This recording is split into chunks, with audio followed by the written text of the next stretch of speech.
Hablemos. Voces especializadas en ciencias sociales y humanidades, historia, antropología, literatura, estudios políticos e internacionales, agua y sociedad. Divulguemos la ciencia. Hablemos. ¿Qué critican los críticos literarios cuando analizan una obra? ¿Qué descubren de los autores? ¿Cómo hacen esas críticas? ¿Qué encuentran del pasado, del presente? De esto más vamos a platicar con nuestro invitado de hoy, el doctor Juan Manuel Verdeja. Él es investigador del programa de estudios literarios y va a estar con nosotros en una charla que le va a divertir, le va a entretener y de seguro le va a enseñar algo. Gracias, bienvenidos y comenzamos. El Grupo de Estudios de la Tradición Sobrenatural del Colegio de San Luis es un espacio académico que centra su interés en el enigma de lo inexplicable, sobre todo en el impacto que todos estos aspectos han tenido en la sociedad. Aquí, académicos y especialistas de distintas instituciones internacionales como la Universidad Autónoma de Madrid y la Universidad de Guanajuato exploran el arte y las creencias de la sociedad relacionadas con lo sobrenatural, adentrándose en lo maravilloso y lo fantástico. Rastrean elementos extraordinarios que enriquecen la narrativa tradicional de México. Este proyecto, fundado por la doctora Claudia Carranza, investigadora del programa de estudios literarios, lleva a cabo congresos, talleres y charlas en diferentes modalidades, buscando siempre nuevos horizontes. Comparten su conocimiento mediante publicaciones que puedes encontrar en su bibliografía sobrenatural. Únete a su comunidad en redes sociales y visita su página web para conocer las próximas actividades, novedades y material de consulta.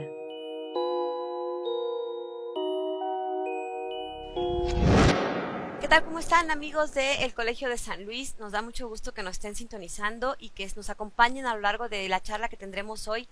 Créanme que se van a divertir, van a aprender y si no, por lo menos se van a entretener porque nuestro invitado es...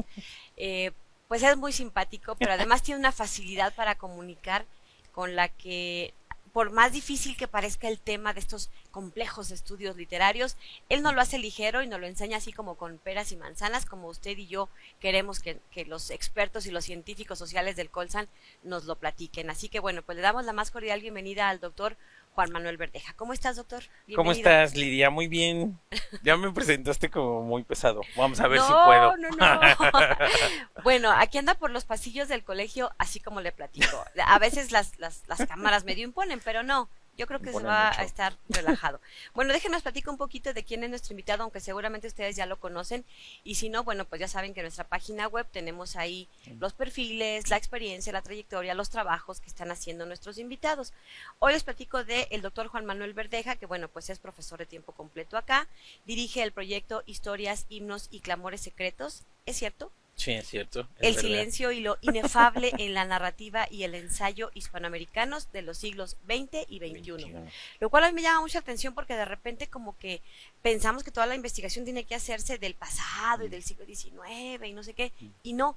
Entre las otras cosas raras que tiene nuestro invitado de hoy es que pues se dedica a cosas del siglo XXI, lo cual me parece bastante pertinente. Bueno, pero lo que yo pienso no importa en realidad. Pertenece al Seminario de Estudios sobre Narrativa Latinoamericana Contemporánea de la UNAM, cuenta con más de 20 artículos especializados en revistas indizadas, es decir, revistas así muy buenas, como muy especializadas y donde no aceptan a cualquiera.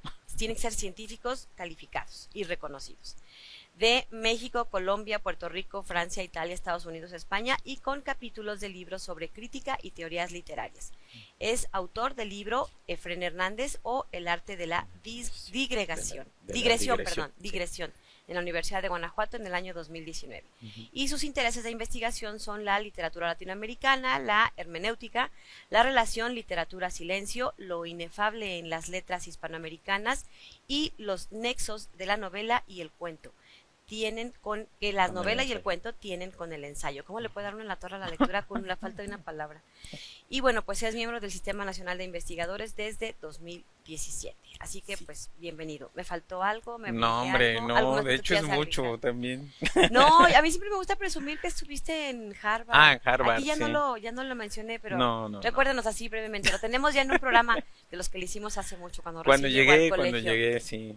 ¿Qué hiciste? ¿Qué estuviste haciendo en Harvard? Bueno, estuve dando clases, primordialmente estuve dando clases, también tuve la fortuna de tomar algunas clases, también pude hacer investigación, la verdad es que aproveché muy bien mi estancia allá, pude hacer nexos académicos que también son muy importantes, y pues ya si me permiten la confesión, lo más importante fue que conseguí esposa, y ¿En serio la conociste allá? sí, la conocí allá, y ¿Pero es mexicana o es no, ella es gringa? española, Ah, no, es ok. española. Nos conocimos allá, ella fue mi profesora en un curso de inducción y fuimos buenos compañeros durante un año y luego otro año ya nos hicimos la gente se está yendo. A lo mejor no quieren que contemos esas Bueno, cosas. sí, creo que esa parte ya es Pero demasiado bueno, personal, durante un pero año qué ya padre. fuimos colegas y luego ya novios. ¿Y encantada de vivir acá en México? ¿O Sí, hay- fascinada. Ella ahora es profesora en secundaria y prepa acá en San Luis y es muy feliz. Muy bien. Qué bueno. Casi tan feliz como yo. Quiero pensar que igual, pero no lo sé. Ya la entrevistarás a ella después. Un día nos la presentas y que sí, con Sí, gusto, cómo ¿no? no. Estaría Sí, padre sí, sí. hacer un panel o Sí, una entrevista ella con es la inteligente de la casa. Ajá. Bueno, como pueden ver, no puedo estar seria con ese tipo de invitados. Luego hay otros que sí me imponen. Que tengo que estar seria, pues es lo más divertido. Bueno, el doctor Juan Manuel Verdeja imparte un diplomado en la UNAM, Nuevas perspectivas, temáticas y críticas de la narrativa reciente. Y a partir de ahí, bueno, pues nos pasó algunos datos que a mí me llamaron mucho la atención. Les voy a leer una cita que él tiene en uno de sus materiales con los que imparte el diplomado y dice: el punto de choque de dos temas, de dos disciplinas, de dos culturas, de dos galaxias, si lo llevamos al extremo, debería producir oportunidades de creación. Y bueno, a mí se me ocurre aquí entonces preguntarle cuáles son esas nuevas perspectivas, temáticas y críticas de la narrativa reciente que se está escribiendo y a cargo de quiénes están estas nuevas creaciones literarias de la que tú Ay, te muy buena ocupas. pregunta y además es muy amplia.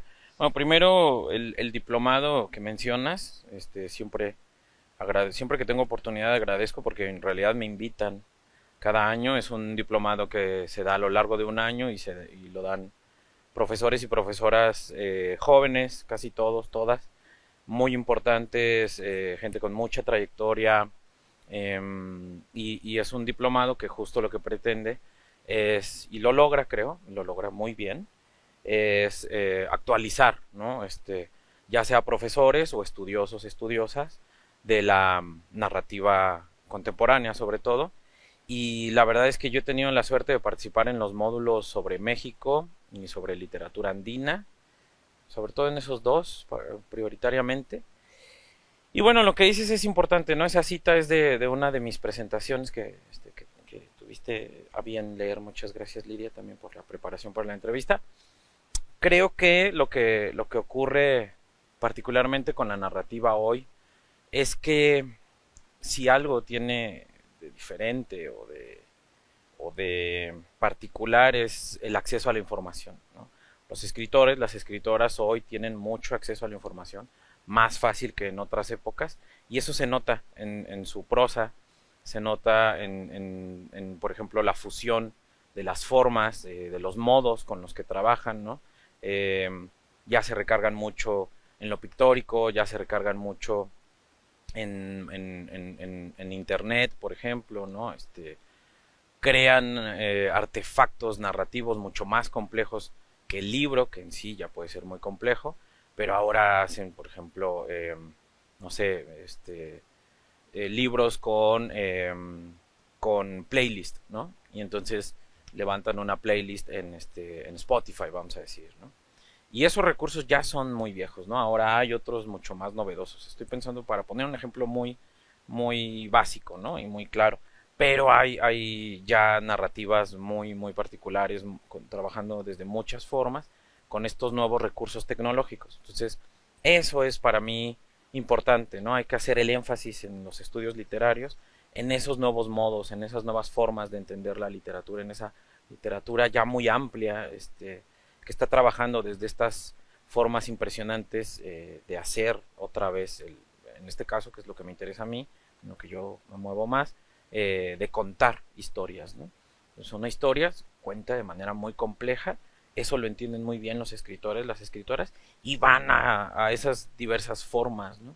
Y ahí nosotros tenemos un asunto, porque nos tenemos que hacer multidisciplinarios, transdisciplinarios, y en esas curiosidades y en esos problemas complejos, con todo el peso del término, es que estamos ahora haciendo grupos de estudio, haciendo la chamba de meternos con otras disciplinas y pues buscándole las formas de entender estas nuevas formas literarias, ¿no? Valga la redundancia. Ahora que regresemos de la pausa, le vamos a preguntar un ejemplo de esto que nos está mencionando, porque esto resulta realmente novedoso para mí, que se junten, digamos, en estos grupos multidisciplinarios, porque me imagino que, bueno, ya se lo preguntaremos cuando regresemos sobre una obra a lo mejor en particular, ¿no? Porque tienen que saber un poco de historia, pero del contexto actual, claro, de los personajes que se están construyendo, a partir de qué de la vida real toman o no, en fin, creo que esto de los estudios literarios o de la crítica literaria, como ya lo hemos dicho en otros programas, tiene que ver con esta parte de ser un poco de arqueología, porque tienen que meterse al libro y revisar pues muchos datos, aspectos, contenidos, en fin. Vamos a ir a la pausa. Le recuerdo que el programa lo estrenamos hoy martes a través de 9TV y mañana miércoles ya está disponible en el canal de YouTube de El Colegio de San Luis. Continuamos.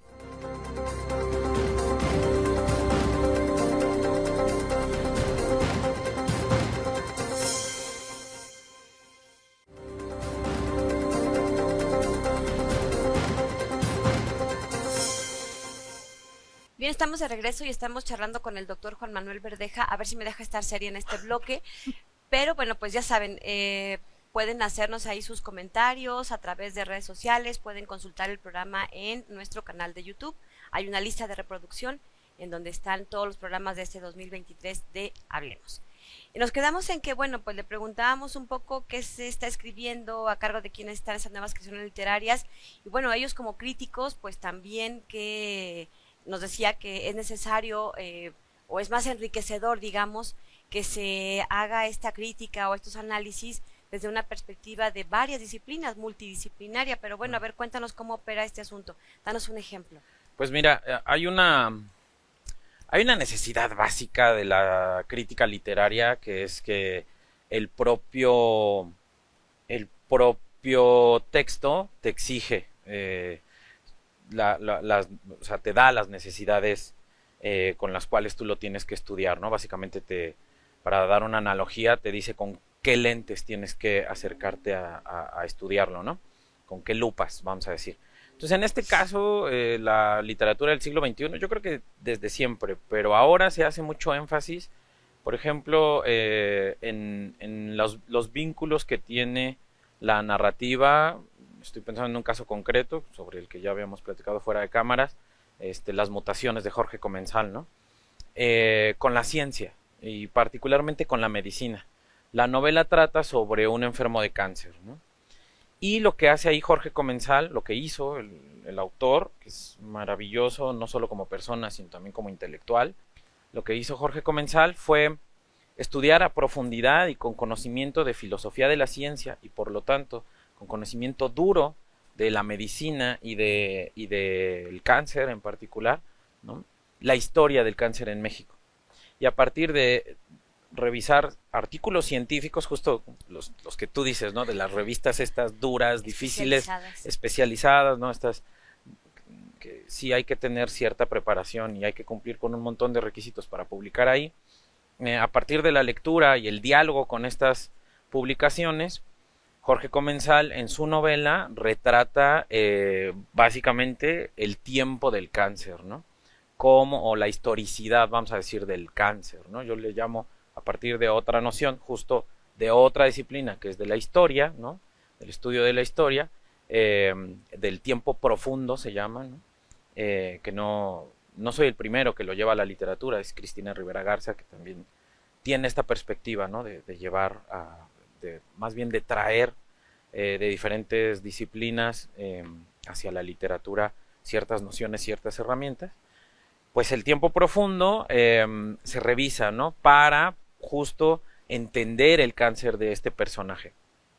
Y es fascinante, o en el caso de Jorge Comensal, representar el cáncer de este personaje. Y es fascinante cómo pues va dando una descripción muy atinada y sobre todo muy sustentada en lo científico de cómo ocurren los procesos y procedimientos del cáncer, ¿no? Y no solo eso, entra lo literario. La novela es extremadamente divertida. Esa sí es divertida, no como yo. Y hace cosas maravillosas, ¿no? Entonces, a partir de contar la historia del cáncer, puede ir también metiendo chistes, anécdotas, y va haciendo un relato muy, como la vida misma, muy complejo y muy variado, ¿no? O sea, quienes hemos padecido, ya sean familiares o en carne propia, alguna enfermedad de estas fuertes, sabemos que también necesitamos el descanso del humor. Y lo que hace muy bien Comensal es juntar esta materia dura del conocimiento científico con el tratamiento del humor. Y lo que hace es una cosa maravillosa, que es como la vida misma, ¿no? Estos claroscuros, ¿no? Es la propia rosa, para citar a Richard Burton, ¿no? Es la rosa, que es la flor, pero también las espinas. Y es fabuloso lo que logra esta fusión de conocimientos. Ahora, lo que pretende la crítica es entender esos procedimientos artísticos por medio de los cuales nosotros podemos acceder, entender cómo Jorge Comensal está trabajando con su novela, y es fascinante y es placentero. Yo digo que a veces cobro por hacer una cosa que no me deberían pagar, pero qué bueno que me pagan. Es placentero descubrir cómo Jorge Comensal va llevando a cabo estos procedimientos intelectuales, no digo que no, tanto lo del humor como lo científico, de forma muy, muy particular y de forma muy rigurosa, pero sin soltar el arte, ¿no? Maravilloso. Hay también otro material dentro de lo que él prepara para exponer estos cursos, talleres, diplomados, en fin, es una persona muy activa, un investigador muy productivo. Y hay una cita que a mí me llamó la atención, porque a veces parece que hay dentro de este grupo de científicos, de expertos, de críticos literarios, pues como en todo en la vida, ¿no? Unos buenos, unos muy buenos y unos a lo mejor no tan buenos. Pero decía voy a leer este texto que me llamó la atención. Dice: la proliferación de la verborrea en la investigación humanística, que me quiso dar un poco de risa, las trivialidades maquilladas de erudición, también creo que es una crítica bastante aguda, sí, o de revaluación crítica, amenazan con obliterar la obra de arte y la exigente inmediatez del encuentro personal, base de toda crítica verdadera. Y luego, bueno, hay otro párrafo que también me llamó la atención, dice: en el chorro abundante de la producción actual, cuando se convierten las palabras en palabra con mayúscula, y dónde está el silencio necesario para escuchar esta metamorfosis. Bueno, ellos seguramente se ubican o se refieren a alguna obra en particular, a algunos autores en particular, pero a mí me gustaría que nos tradujeras un poco este texto o este fragmento. No sé si estoy entendiendo bien. ¿Es una crítica a la crítica? Es una crítica al estado actual de las humanidades. Esto es de George Steiner. La verdad es que no recuerdo en qué libro está, pero prometo que si alguien pide el dato lo paso. Recuerdo que es de George Steiner, porque incluso tengo más o menos recuerdo el párrafo. Ahorita lo estaba casi recitando contigo. Pero es buena, es que es bueno que traigas la cita, porque tiene que ver un poco con lo que estábamos conversando, ¿no? Con las necesidades de la crítica. Hoy por hoy creo que ya no somos esos críticos, esas críticas, o ya no debemos ser esos críticos, críticas que vivimos en la burbuja, ¿no? Hoy por hoy, justo por eso yo me hice un salto. Yo me dedicaba al siglo XX y estaba muy cómodo trabajando en el siglo XX, pero me dedico ahora a estudiar la narrativa del XXI, justo porque entendí que nos toca reflexionar, enseñar también en la medida de lo posible. A veces nosotros terminamos aprendiendo en las clases estos temas urgentes, como, no sé, la violencia, como la contaminación, como en este caso, por ejemplo, esta proliferación y este abaratamiento de la palabra, que, no sé, estoy pensando en un término concreto como víctima, ¿no? Que ya se usa en la política, ya se usa en la economía, ya se usa en un montón de ámbitos con cierta, en la literatura misma, ¿no? Se usa con cierta frecuencia y deja de tener un valor íntimo, deja de reconocerse que detrás de esa palabra hay personas que no solo son las víctimas de cualquier, no sé, estoy pensando, víctimas del sistema de los hospitales en México, pero también están las víctimas de la violencia, pero también están las víctimas del sistema económico, ¿no? Y están las víctimas, los que somos otro tipo de víctimas, ¿no? Todos somos víctimas, creo, y ese tipo de reflexiones llegan por medio de este tipo de ideas que dicen, detengámonos tantito a pensar qué quieren decir las palabras, ¿no? Y George Steiner es muy inteligente al decir, ¿y si hacemos una pausa y nos callamos? Justo el proyecto al que me he estado dedicando desde que me hicieron favor de contratarme aquí en desde 2019, que llegó al Colegio de San Luis al programa de estudios literarios. Exactamente, eso quiere decir. Exacto. Es muy modesto. Tú lo dices más bonito. Desde que llegué al Colsan, tiene que ver con eso, ¿no? Con cómo los escritores, las escritoras van trabajando y van dándole estas cargas o devolviéndole la potestad a la palabra, para decirlo bien, ¿no? Cómo sospechan del lenguaje utilizado a diario y lo van transformando en otra cosa para que de nuevo nos afecte, ¿no? Para que víctima tenga esa carga semántica, esa carga de sentido, esa carga íntima, esa carga de sentimiento que debería volver a tener en muchos ámbitos, ¿no? Se ha malbaratado un montón de términos que no deberían estar malbaratados. George Steiner lo identifica y nos hace la pregunta a los humanistas, ¿no? Dice, ¿en qué momento nos vamos a vamos a hacer las pausas necesarias?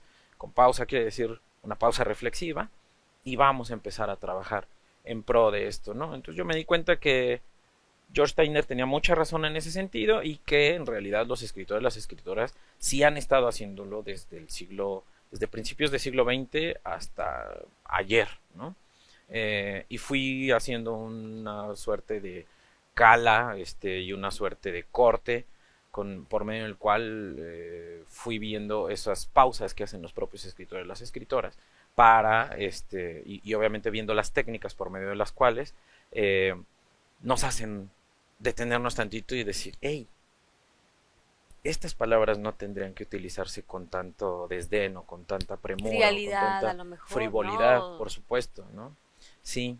Entonces, yo sé que nos podríamos reír mucho, y está bien, yo creo que siempre es importante el humor, pero también estos escritores y escritoras se dan su momento para darnos un cross a la mandíbula, diría Roberto Arlt, ¿no? Y decir, hey, espérate, ¿no? Vamos Algo a ver. más profundo está pasando. Sí, claro. Vamos a ir a una pausa y regresamos para seguir platicando con el doctor Juan Manuel Verdeja, y también les recuerdo que los programas pueden consultarlos desde que empezamos a publicar aquí con nuestros compañeros de 9TV, a quien por cierto agradecemos todas las facilidades que nos brindan para la producción de este espacio. Continuamos. El Colegio de San Luis te invita a participar en el primer coloquio estudiantil de Ciencias Sociales. Este evento está dirigido a estudiantes de licenciatura, maestría y doctorado en Ciencias Sociales. También pueden sumarse todos aquellos que les gusta intercambiar en el área de las ciencias sociales. Entre jóvenes investigadores se discutirán temas y desafíos relacionados con el desarrollo de nuevas perspectivas en el área de las ciencias sociales contemporáneas. El coloquio se llevará del 28 al 29 de septiembre de 2023 y tienes hasta el 25 de agosto para postularte. Para mayor información puedes escribir al correo coloquiodecolsan@gmail.com. ¡Te esperamos!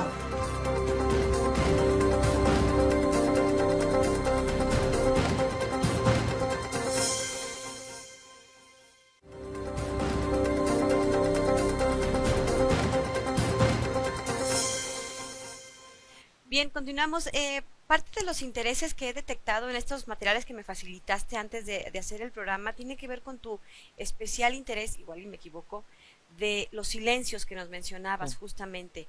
Y luego vi también ahí un parrafito en donde planteas, o no sé si es de alguien más, una pregunta que me llama la atención. Dice, ¿en qué otras obras literarias mexicanas se ha visto ese gesto intelectual que caracteriza el tratamiento del tiempo profundo en las mutaciones. Las mutaciones es una obra. Ahorita nos platicarás un poco. Sí. Y ahí mi pregunta sería, ¿qué descubren los críticos al analizar las obras literarias? Y cuéntanos en particular de esta obra, Las mutaciones. Bueno, ¿qué descubren los críticos, las críticas al analizar? Depende de la perspectiva, ¿no? Tendríamos que tener una serie de programas, que no me estoy autoinvitando, ¿eh? Cuando gustes. Parece que no, pero sí me da miedo la cámara. No, pero depende de las perspectivas críticas, ¿no? En mi caso, que hago mucho análisis textual, que es como a lo que yo me dedico con más entusiasmo y creo que es donde me muevo con más rigor. No siempre es lo que más me gusta, ¿eh? O sea, me gustan otro tipo de acercamientos, pero creo que son más, te digo, es lo que solicitan los textos que estudio, ¿no?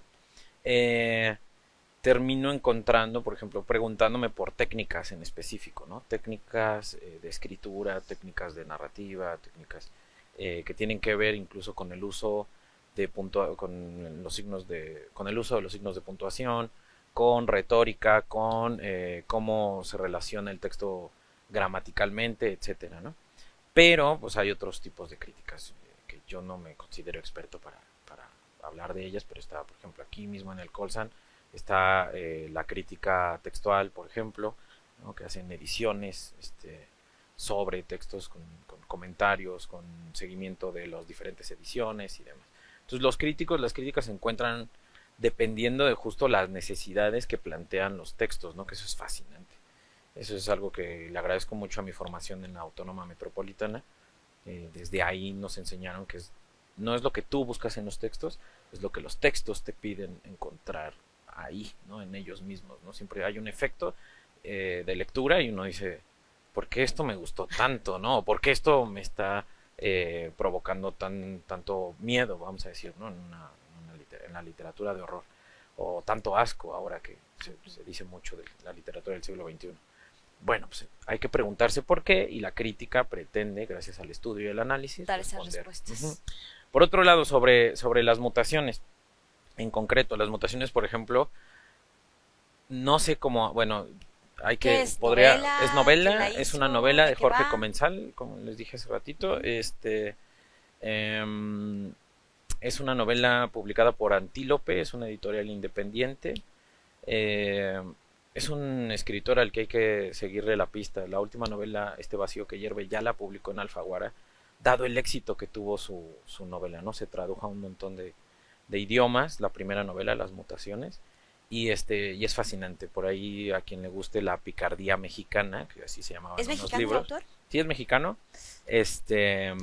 Chilango, me parece, o sea, de Ciudad de México. Y además yo tuve la fortuna de entrevistarlo, de platicar con él. Es un tipazo, y eso siempre es importante para acercarse a la literatura, creo yo, desde mi perspectiva, sobre todo a la del 21. Y cuenta, como les dije, la historia de un señor que le da cáncer de lengua, que es un cáncer muy raro, ¿no? Y bueno, pues va contando justo cómo va enmudeciendo en muchos sentidos, hasta que le regalan un perico. Y el perico le da un poco voz al personaje, que además el personaje es abogado, entonces pues si pierde la lengua, pierde su sustento en muchos sentidos, y es fascinante cómo se mueve la novela, ¿no? Cómo se va construyendo la historia a partir del encuentro de estos dos personajes. Aterriza en unos momentos de ternura preciosos, pero también hay momentos para el humor, pero también hay momentos para preguntarse sobre la religión, hay momentos para preguntarse sobre cómo utilizamos el lenguaje. Entonces es una novela muy compleja, muy profunda, pero sobre todo muy bella, muy bien escrita y sobre todo muy bien documentada, por lo que te decía, ¿no? Esta documentación sobre lo científico. Ajá. Me preguntaste otra cosa, Lidia, pero siempre me voy por otro lado. Ya se nos olvidó, pero entonces mejor contéstanos qué es el mutismo elocuente. El mutismo elocuente. Básicamente es una de las nociones con las que he estado trabajando. Es justo esto en lo que, por ejemplo, en el caso de Jorge Comensal, este personaje, el abogado, calla, pero en realidad están ocurriendo cosas en la novela, ¿no? Calla, pero su relación casi de amistad, bueno, no casi, de amistad, esto lo digo, por ejemplo, con base en la gran Donna Haraway, que se ha dedicado a estudiar los nexos de los seres humanos con los animales. nos dice más cosas, ¿no? Justo cuando calla este personaje nos dice más cosas sobre el ser humano, justo cuando calla este personaje nos dice más cosas sobre las dinámicas familiares, nos dice más cosas incluso sobre la economía, nos dice un montón de datos, información, información, exacto, sobre el contexto de los años 80 de México. Maravilloso lo que logra Jorge Comensal a partir de enmudecer a su personaje, ¿no? Y hay una reflexión muy profunda sobre las obras incompletas, que es otro mutismo, ¿no? Entonces es un mutismo elocuente, es un oxímoron, es una paradoja, vamos a decir, ¿no? Como puede ser un mutismo que diga, ¿no? Que sea elocuente. Que muestre, que enseñe, que pero aporte. es así, es un mutismo que en su callar nos da un montón de información y en eso la crítica tiene que participar, ¿no? Es donde nosotros empezamos a ver esos múltiples esa información que te está dando, ¿no? Y significado sobre todo. Tú deberías hacer mi proyecto. Bueno, ya como lo decía al principio, el doctor Verdeja hace artículos, imparte diplomados y muchas cosas. Tiene otro que me llamó la atención, un artículo, A tiempo para desayunar, de Solange Rodríguez. ¿Quién es esta autora? ¿Qué escribe? ¿Qué le analizaste? Decías que es toda una experiencia narrativa. Es excelente. Y la describes ahí con 3 adjetivos que me llamaron mucho la atención. Cuéntanos un poco. ¿Cuáles adjetivos? ¿Te acuerdas? Bueno, no sé, mutismo, reverberación. Ya, en el artículo. Solipsismo. Sí, ese artículo está por ver la luz, todavía no aparece. Ya te lo estoy quemando, si quieres nos brincamos. No te preocupes, no pasa nada. Igual yo espero que salga. Okay. Es para un libro de la UNAM, justo. Bueno, Solange Rodríguez es para mí una de las narradoras que más yo creo que más ha dado en términos artísticos en los últimos años, ¿no? En Latinoamérica, también? Es ecuatoriana. Y lo que hace, que buena pregunta, sí, siempre se me olvidan las nacionalidades. Y lo que hace Solange Rodríguez es siempre ir hacia lo pop del horror, ¿no? Entonces tiene siempre zombies, tiene siempre vampiros, en este caso son fantasmas, tiene fines, porque son muchos textos en los que trabaja con los fines del mundo, ¿no? Pero siempre hay humor, pero también... ¿No ves el lado oscuro y pesimista? No, sí, tiene textos sobrecogedores, esa es la palabra, A tiempo para desayunar es fortísimo, ¿no?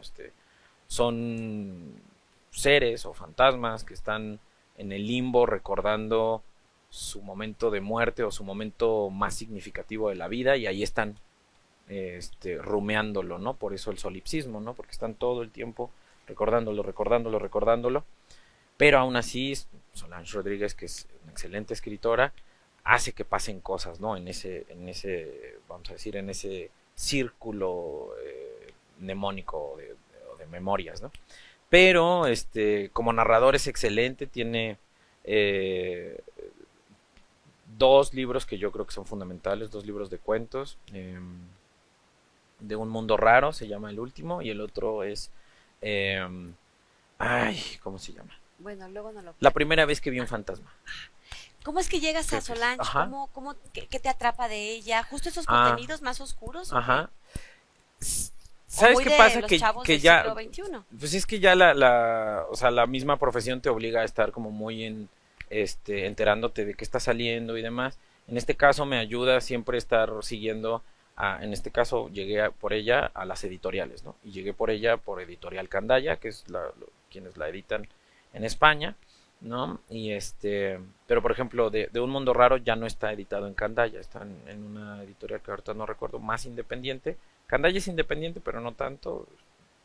Aquí está distribuida por Sexto Piso, me parece.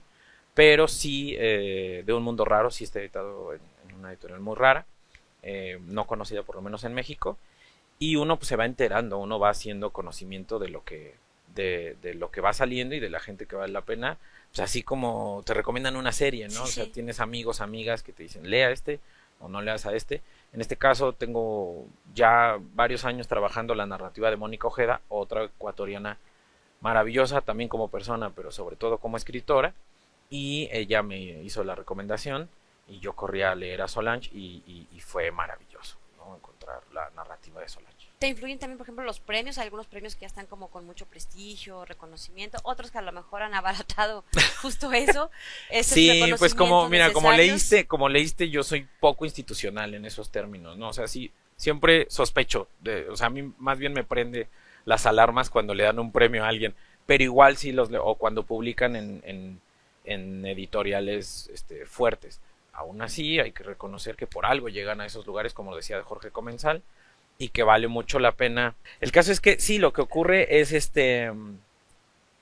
que con los premios y así, pues uno siempre tiene que levantar la ceja, ¿no?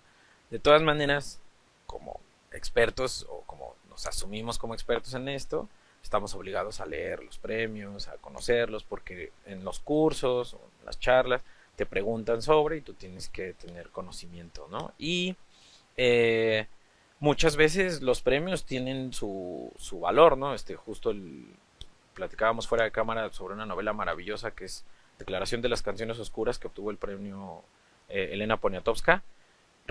Reconocidísima esa novela no solo por la academia, sino también por los lectores y lectoras que no hacen parte del mundo académico, pero también tuvo el reconocimiento de ese premio y lo vale totalmente, ¿no? Una novela también por su propio derecho fabulosa, ¿no? Es que quizá luego tienen como pues este doble elemento, ¿no? Que son todo un éxito entre los lectores de cultura popular, digamos, pero también entre los expertos. Vamos a la última pausa y regresamos para despedir el programa en el último bloque de esta charla con el doctor Juan Manuel Verdeja.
Que se llama Sin Lengua, Imposibilidad y Silencio en Declaración de las Canciones Oscuras, de Luis Felipe Fabre, ¿verdad? ¿O Fabre? Fabre.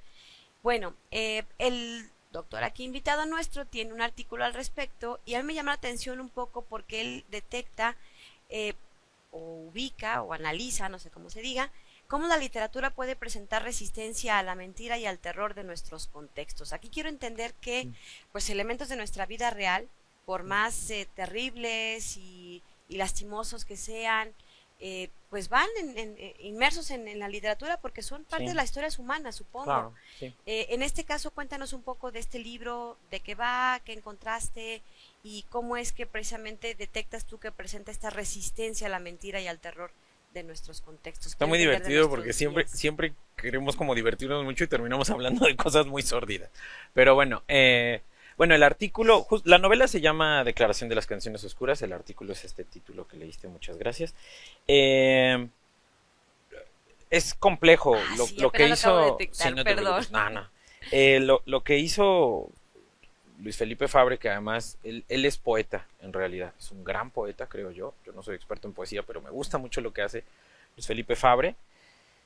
E incursionó en la novela, creo yo, con mucha fortuna, ya les decía yo todos los reconocimientos que ha tenido, y lo hizo de una manera muy particular, creo yo, con una fuerza estética impresionante, porque lo que hizo fue justo, otra vez, gracias a la documentación que ahora hay sobre la vida de San Juan de la Cruz, este escritor místico maravilloso que es fundacional para nuestra tradición en la literatura en español, que además pues, como místico también tiene unas historias fabulosas por sí mismo, ¿no? Las biografías son maravillosas. Luis Felipe Fabre cuenta qué ocurre con el cuerpo de San Juan de la Cruz, ¿no? Porque está documentado justo que se llevan el cuerpo de San Juan de la Cruz porque pues no era un santo y entonces lo quieren hacer reliquias. Y otra vez Luis Felipe Fabre con mucho humor. Qué bueno que hemos estado hablando de cosas de literatura que sí es muy, muy fuerte, ¿no? Pero también tiene sus partes de humor, ¿no? Con mucho humor, pero también con un arte impresionante, con otras claves, ¿no? Si Jorge Comensal es divertido por las anécdotas, por las imágenes, lo que hace Luis Felipe Fabre es mostrar una prosa de poeta en muchos momentos, en los mejores momentos creo de su novela. Lo que hace es hacer poesía en la novela. Es fascinante lo que logra, con además con artificios muy muy elaborados, ¿no? No digo que Comensal no, o Solange Rodríguez no, pero lo de Fabre, para decirlo rápido, a mí me costó mucho trabajo, ¿no? Analizarlo, muchísimo, ¿no? Tuve que ir a figuras retóricas muy complejas, ¿no? Para entender la hechura estilística de Fabre, ¿no? Pero solo así fui viendo todo este trabajo que conjunta documentación y trabajo, escritura, ¿no? Fascinante lo que logra Fabre. ¿Qué hace entonces? Es contar la historia de cómo se empiezan a pelear por el cuerpo de San Juan. Cuenta la historia de los 3 hombres que fueron por el cuerpo de San Juan y cómo les van pasando cosas entre místicas o mágicas, dependiendo de la postura que se adopte al respecto. Y pues por ahí hay un personaje al que se encuentran a una pastora. Ahí entra la materia pastoril que le llamamos en literatura. Se encuentran a una pastora y esa pastora le muerde la lengua a uno de los que van cuidando el cuerpo y se la quiere arrancar porque ella no tiene lengua. Y es muy divertido, pero también es como muy fuerte, ¿no? La escena, entre otras escenas donde justo lo que hizo San Juan en sus propias escrituras fue decir, estas experiencias sobre Dios, ¿no? Mis experiencias como santo no las puedo contar, ¿no? Eso es básicamente toda la literatura de San Juan va sobre eso, casi 80%, ¿no? De la literatura de San Juan va sobre eso, y Luis Felipe Fabre hace su propia lectura de San Juan de la Cruz también sobre eso, ¿no? El no poder decir, otra vez los silencios, ¿no? Otra vez la imposibilidad discursiva que tanto me interesa, otra vez ese mutismo elocuente, ¿no? Y lo que yo vi es que Luis Felipe Fabre en realidad está escribiendo sobre San Juan, es decir, fíjate, o sea, es un autor del siglo XXI, pero se está yendo hacia el siglo de oro, ¿no? Hacia narrativas muy antiguas, bueno, no narrativas, hacia literatura muy antigua, como es un gesto intelectual de no ver lo que está ocurriendo en la actualidad, ¿no? Sin embargo, creo yo que ese mismo gesto hay que pensarlo, y esto lo platiqué con el propio Luis Felipe Fabre. Tuve también la suerte de encontrar en él un muy buen escritor que me dio chance también de entrevistarlo, y pude platicar con él para preparar mi artículo. Siempre ¿Sí era su intención? O sea, ¿sí con no, esa me intención? dijo que no. ¿Cómo crees? No, me dijo así como, no, pues yo porque amo a San Juan de la Cruz y pero me dijo, también estaba, y esto cito textual, no son palabras mías, estaba hasta la madre en ese tiempo estaban las muertas de Juárez. No, estaban las, ay, se me fue la palabra, pero bueno, estaba la carrera por la presidencia, ¿no? Ok. Entonces como que me dice, estaba yo hasta la madre de ver los procesos electorales de la presidencia, de la última presidencia. Entonces me fui a escribir esta novela que no tenía nada que ver. Pero es justo esa reacción de contar lo que ocurre con un cuerpo, que además yo hablo de una figura retórica concreta que es la sinécdoque, que es la parte por el todo, ¿no? Va bien, o sea, va dando cuenta de lo que está, para nuestra desgracia, ocurriendo en muchos de los periódicos todos los días, ¿no? Se habla de partes de cuerpos en lugar de hablar de las personas, de los cuerpos enteros a veces, ¿no? Y entendí esta novela un poco, no toda la novela, la verdad es que el análisis va por otro lado, pero sí termino con esto que tú dices, ¿no? Reflexionando sobre esta reacción de Luis Felipe Fabre de decir, no quiero ver esto, pero sin embargo se ve ahí, ¿no? Lo platiqué con él y me dijo, yo no estaría tan de acuerdo, pero yo siempre digo que el lector es el que tiene la última palabra, ya no el escritor tiene la última palabra cuando entrega su libro a la imprenta. Y ahí el se lector, acabó la su lectora, mientras esté en el texto, que es lo que yo le enseño a mis estudiantes, ¿no? Mientras esté en el texto y lo pueda sostener, ¿no? Con base en lo que está ahí escrito, entonces puede sostener este tipo de lectura. Y en el artículo se sostiene, tanto que salió en Literatura Mexicana, que es una de las revistas más importantes a nivel mundial. Y sí, ahí está el artículo, ¿no? ¿Qué tanto te sirven estas entrevistas que dices que haces? ¿Las haces Muchísimo. para hacer tus artículos? Sí. Con los autores, me imagino que debe ser un privilegio, imagínate. Sí, mira, algo bonito, qué bueno que sale esa pregunta, porque algo bonito de trabajar siglo XXI es que ya no tengo que platicar con muertos. Claro, imagínate buscar qué intención tenía o el contexto de Octavio Paz. Sí. Por ejemplo, en el caso de Jorge Comensal, me contó que tenía varios finales para su novela, lo cual me sirvió para entender el final publicado, ¿no? Y te van dando datos duros, ¿no? Además, que van funcionando para un análisis mucho más riguroso y mucho más rico de los textos que trabajas. Siempre trato de entrevistarlos, la verdad es que he tenido mucha suerte, he podido platicar mucho con Cristina Rivera Garza, mucho con Mónica Ojeda, mucho con Luis Felipe Fabre, mucho con Jorge Comensal, mucho con otro escritor del cual podemos platicar después, que es fascinante, que justo es un neurocientífico, pero que también hace muy buena literatura, que es Jesús Ramírez Bermúdez. Wow. ¿No? Sí, de hecho él me invitó al instituto donde trabaja y pude... Eso es para otro programa, fue fascinante. Pudimos ver a un esquizofrénico que se sentía Jesucristo y fue fascinante porque me dejó hacer análisis del discurso. Y es un hombre extremadamente sabio. El señor, no el enfermo. El enfermo no tuve la suerte, a lo mejor también era muy sabio, pero no nos dio tiempo. El caso es que permite un montón de... te da un montón de herramientas ese tipo de trabajo, ¿no? Pues yo creo que nos echamos otro programa en algún día que tu apretada agenda nos lo permita, porque a mí me gustaría que nos vinieras a hablar de figuras retóricas, qué es, algunas de las más importantes, no sé, como para ir entendiendo un poco este complejo, difícil trabajo que ustedes hacen y bueno, de lo que quieras platicarnos. Por ahora ya no se nos terminó el tiempo, muchas gracias por habernos acompañado. No, hombre, gracias a ustedes y de verdad gracias a la gente que está atrás de las cámaras ahí, les di muchos dolores de cabeza, muchas gracias. No, no es cierto, no se portó tan mal. Pero bueno, muchísimas gracias al doctor Juan Manuel Verdeja, él es investigador del programa de estudios literarios aquí en el Colegio de San Luis y bueno, pues en la página web ustedes pueden encontrar todos los nombres de nuestros académicos, cuál es su especialidad, sus libros, sus artículos, también ahí hay una pestañita en la página sobre el Fondo Editorial Colsan y bueno, pues ahí pueden encontrar parte del trabajo que están haciendo a través de nuestro Fondo Editorial. Bueno, pues ya nos vamos, gracias, pásela bien, soy Lidia Huache, hasta la próxima. El Colegio de San Luis te invita a los eventos y actividades que se llevarán a cabo durante los próximos días. Se realizará la conferencia Razonamientos y Valores en la Investigación Científica, como parte de la campaña de ética del Colsan, el 23 de agosto a las 11 horas en la Sala Miguel Caldera. También puedes seguir la transmisión en Facebook Live.